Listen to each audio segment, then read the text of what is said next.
मी मागे गेल्या 3 वर्षापूर्वी इथे जन्मोत्सवाचा कार्यक्रम झाला, त्यावेळी सुद्धा 2 वर्ष मी जन्मोत्सवाच्या कार्यक्रमासाठी माझी उपस्थिती होती आणि मला त्यावेळेपासून खरं म्हणजे आपल्या ग्रामस्थ सगळ्यांना म्हटलं की पुरुषांपेक्षा महिलांची संख्या अधिक आहे आणि आपण जसं महाराष्ट्र शासनाच्या लाडक्या बहिणी आहेत तशा आमच्याही लाडक्या बहिणी आहात तुम्ही.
The next day. नंतर आपलं स्वागत आहे आपल्या नवीन व्हिडिओमध्ये. तर आपण आता चालत मंदिरामध्ये, कारण की आपल्या गावात श्री दत्तांचं मंदिर आहे. सो आज आहे दत्त जयंती, त्याच्यामुळे आमच्या गावात उत्सव असतो. आज जन्मोत्सव होता, तर आपण सगळे तर आपली मंदिरात गेलेत. आपण पण आता चालत मंदिरात तुम्हाला मंदिरातच जाऊन भेटतो.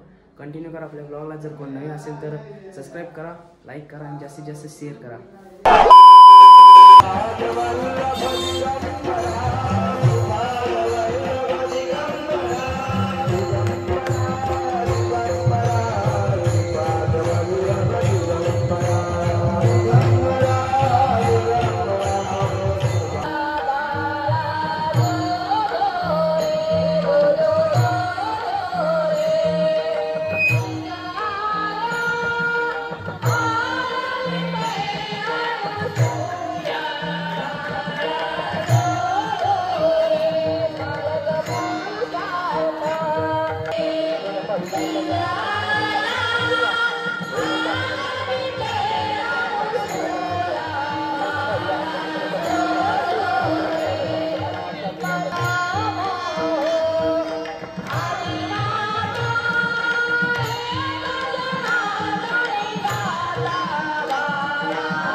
हरिपाठ संपला आता.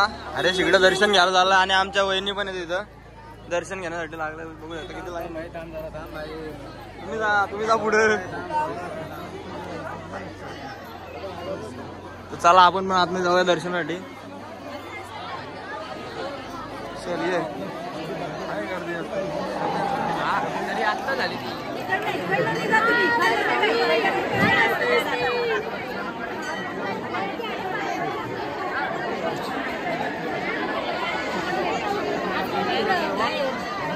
लाईन मध्ये थांबल्यात. बघू शकता तुम्ही जामच गर्दी आहे.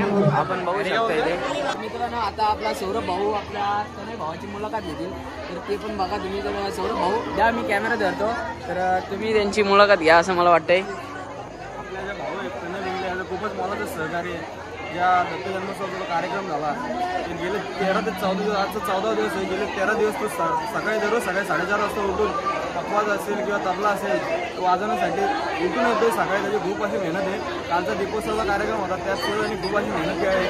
तुम्हाला दिसला असेलच आज सुद्धा ब्लॉगमध्ये आला आहे तो पकवाज हॉलमध्ये. नक्कीच त्याला सपोर्ट करा. असाच धन्यवाद भावा. तर मी मगाचपासून बघतोय भावा तू मगाचपासून तिथे तबला वाजवत आहे. तर तुला काय वाटतं 14 दिवसाचा एक्सपिरियन्स काय म्हणजे कसं अनुभव होता हा. दरवर्षीप्रमाणे याही वर्षी आम्ही पाडला गेला. ॲक्च्युली कारण 1 दिवस राहिलेले त्यामुळे काय एवढं वाटत नाही. आणि उद्या शेवटचा दिवस असेल तर ज्यांना कोणाला यायला मिळेल नसेल तर कृपया सपोर्ट करा. धन्यवाद. तो प्रमोशन करू का माईक? मित्रांनो आपल्या तनय भाऊची तर आता मुलाखत घेऊन झालेली. आपण काढू दर्शन वगैरे आपलं झालं. चला बघू आपण आता कसं काय ते. सौरभ भाऊ काय करायचं आता आपण माईकवर बोलू. जे आलेले आहेत ना त्यांचे उपकार मानू, धन्यवाद मानू का तुम्ही एवढं लांबून आमच्या ठिकाणी दर्शनासाठी आलात. आणि तुम्ही हा ब्लॉग बघा नक्कीच. ब्लॉगच्या माध्यमातून पुन्हा एकदा दर्शन घ्या. कसा ब्लॉग झाला तो आम्हाला कमेंटच्या माध्यमातून सांगा. तर धन्यवाद. एवढंच सांगेल की चॅनलला सबस्क्राईब करा, लाईक करा आणि जास्तीत जास्त शेअर करा हे व्हिडिओ. धन्यवाद सौरभ भाऊ. सौरभ भाऊचं पण आपल्या युट्यूब चॅनल आहे तर त्याला पण सपोर्ट करा. मस्त तनय भाऊ बघू शकता 1 नंबर कला आहे त्याच्यामध्ये. तो इथे सादर करते. राहू दे. मित्रांनो बघा त्याच्यामध्ये जी कला आहे ना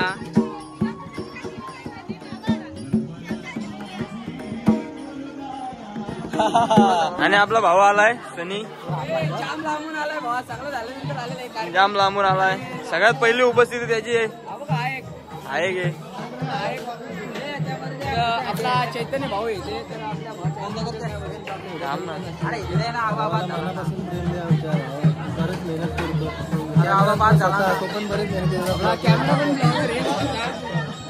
त्याचा काय आता व्हिडिओ नाही सध्या. तो थोडा ब्रेक घेतलाय पण त्याचे व्हिडिओ बरेच येतील. सपोर्ट करा नक्कीच. सौरभ पिंगळे ब्लॉग म्हणून आपला चॅनल आहे युट्यूबला त्याला सपोर्ट करा. धन्यवाद भावा. आपले भाऊ आलेले आहेत. आता आपण त्यांना दर्शनासाठी घेऊन चाललेलो. तुम्हाला भेटतो थोड्याच टायमात. कुठे पण गावात कार्यक्रम असेल तर पहिले हर्षित भाऊ असणार तिथे. कारण आता सांगितलं आम्हाला समाज सेवा करत राहा. The next day.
याची जबाबदारी माझ्याकडे. विठ्ठल विठ्ठल विठ्ठल.